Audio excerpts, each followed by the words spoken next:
Assalamualaikum warahmatullahi wabarakatuh. Selamat datang kembali di channel Intifada. Kami doakan semoga hari ini kalian semua dalam sehat walafiat. Sebelum kita mulai, bagi yang belum subscribe, silahkan subscribe terlebih dahulu dan tekan tombol lonceng untuk mendapatkan pemberitahuan terbaru dari channel Intifada. Bumi yang kita tinggali ini banyak sekali meninggalkan sejarah dan peradaban dari masa lampau. Ada beberapa keanehan bukti sejarah yang belum terpecahkan misterinya.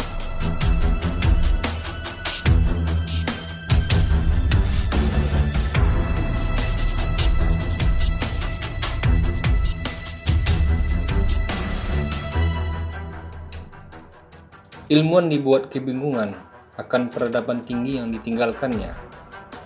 Seakan-akan peradaban ini tidak berasal dari manusia, tapi dari makhluk asing. Benarkah itu dari makhluk asing?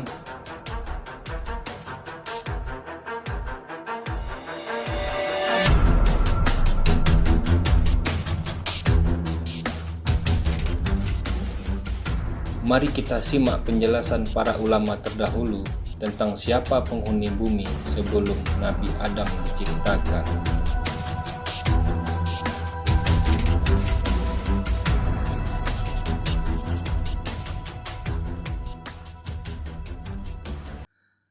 Kalian pasti pernah membayangkan seperti bangunan piramida dibuat oleh siapa, bukan? Atau bangunan yang lainnya yang perhitungannya yang akurat dan rapi. Padahal zaman dahulu belum ada teknologi yang bisa menciptakan bangunan sekompleks itu. Selain itu, mengapa ada patung-patung berhala dan para makhluk mitologi ada dan dipercayai oleh orang-orang zaman dahulu? Tidak masuk akal, bukan? Jika seandainya dikatakan yang awal pertama kali adalah manusia purba, tidak memiliki kemampuan dan kecanggihan teknologi seperti itu.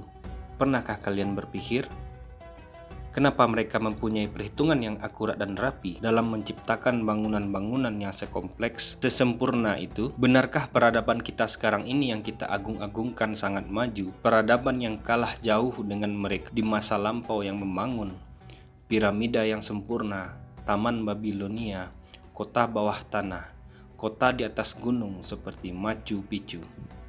Apakah benar seperti itu? Lalu bagaimana dengan artefak-artefak yang ditemukan yang usianya lebih tua dari 2 juta tahun yang lalu? Artefak yang menyimpulkan bahwa manusia yang membuatnya.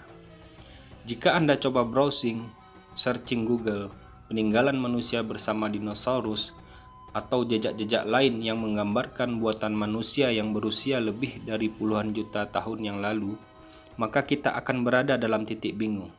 Siapakah yang membuatnya sementara manusia saja belum ada? Nah, mari kita simak Al-Quran Surat Al-Baqarah ayat 30. Ingatlah ketika Tuhanmu berfirman kepada para malaikat, sesungguhnya aku hendak menjadikan seorang khalifah di muka bumi. Mereka berkata, mengapa engkau hendak menjadikan khalifah di bumi itu, orang yang akan membuat kerusakan padanya dan menumpahkan darah? Padahal kami senantiasa bertasbih dengan memuji engkau dan menyucikan engkau. Tuhan berfirman, sesungguhnya aku mengetahui apa yang tidak kamu ketahui. Dari perkataan malaikat di situ, malaikat seakan sudah tahu kalau manusia itu adalah perusak di muka bumi.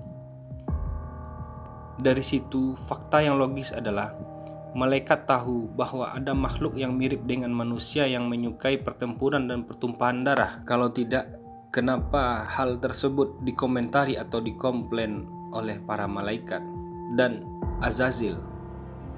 Karena mereka telah mengetahui bahwa sebelum Nabi Adam diciptakan, ada makhluk lain yang telah diutus oleh Allah di muka bumi, dan mereka saling berperang, saling membuat kerusakan, dan saling bertumpah darah.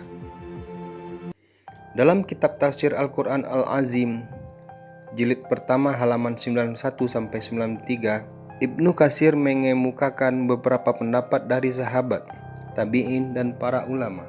Ibnu Abbas berkata, Yang pertama menempati bumi adalah bangsa jin. Lalu mereka berbuat kerusakan dan saling membunuh.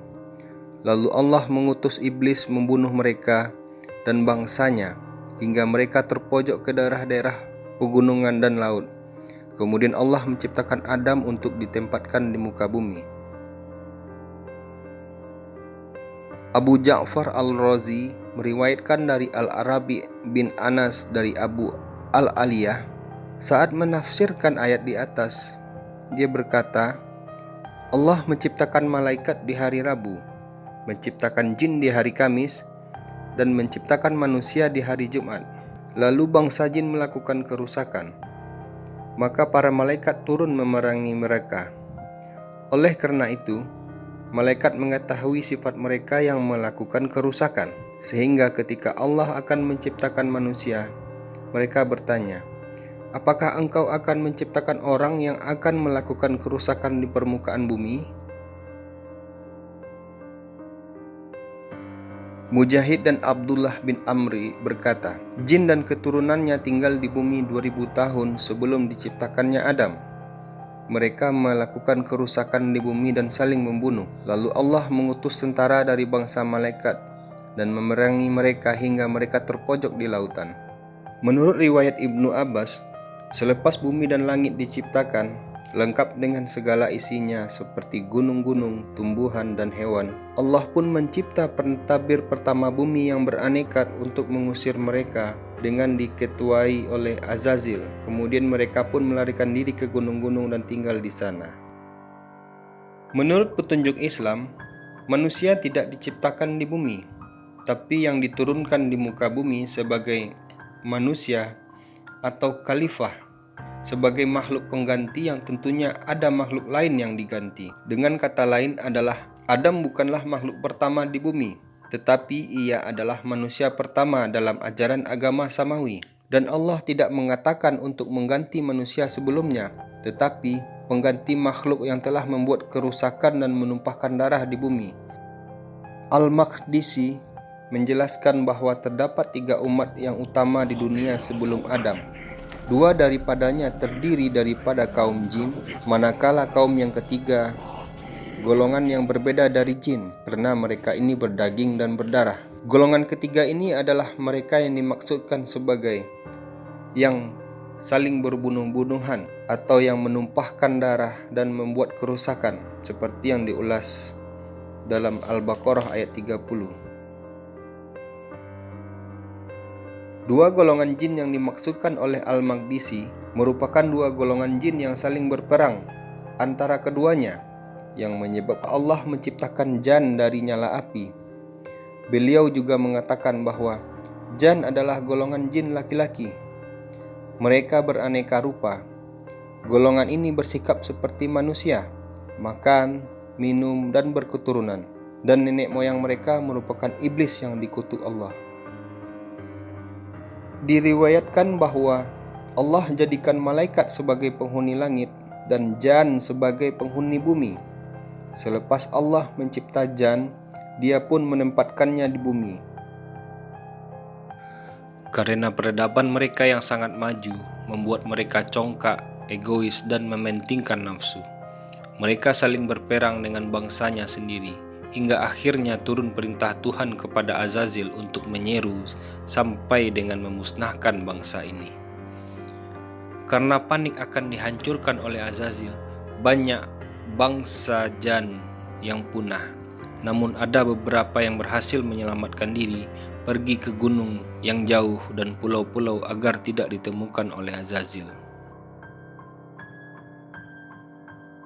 Hingga akhirnya bumi bersih kembali. Kerusakan yang dibuat oleh bangsa jan ini perlahan mulai direcovery, dan kemudian muncullah khalifah yang baru, yaitu Adam. Salah satu kota tempat terdapatnya peninggalan bangsa jan ini adalah Spitsbergen. Di kota inilah banyak terdapat peninggalan dari bangsa jan yang telah musnah ini, seperti lukisan-lukisan manusia bersayap atau makhluk setengah hewan. Mungkin pada zaman tersebut makhluk-makhluk setengah hewan memang eksis di bumi ini. Bahkan mungkin setelah bangsa ini musnah, sisa-sisa dari mereka yang bertahan dianggap dewa oleh orde manusia.